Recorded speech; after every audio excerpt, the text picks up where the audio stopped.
watched the bodies being loaded into the back of the van. "I'll be able to tell you more once we get both bodies back to the morgue," the medical examiner said. "No one is to speak to the press just yet. I want to be sure of the COD first." 1.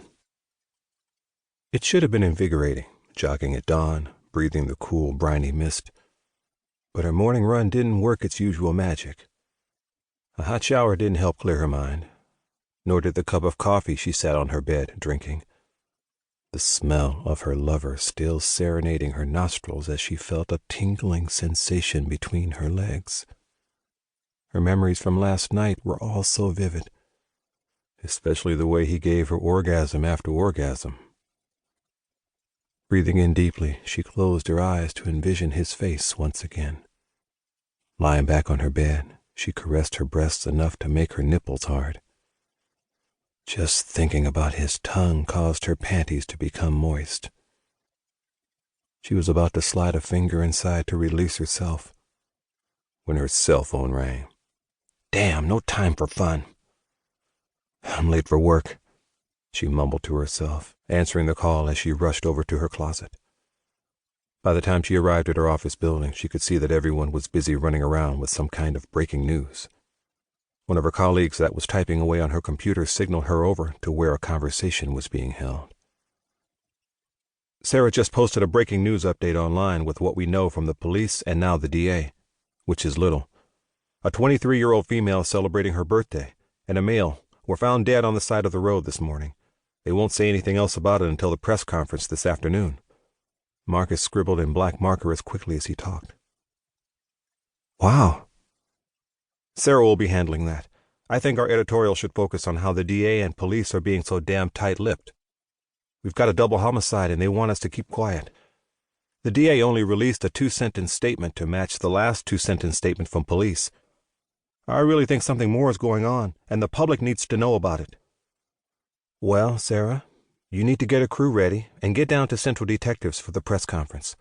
The rest of us will see what we can find out until then," Elaine stated as her cell phone vibrated. Elaine walked away from the group looking down at her phone. She was hoping that her team would be able to get something out before the other news outlets could. She walked into her office and sat behind her desk. Her computer screen was showing a bunch of emails coming from her informants. Her cell phone went off again, just as she was about to read an article. A smile fluttered across her face. "Hello." "Hey, sorry I had to rush off this morning." "I'll make it up to you. Anyway, I have reservations at the Rock and Roll Hall of Fame tonight if you're free."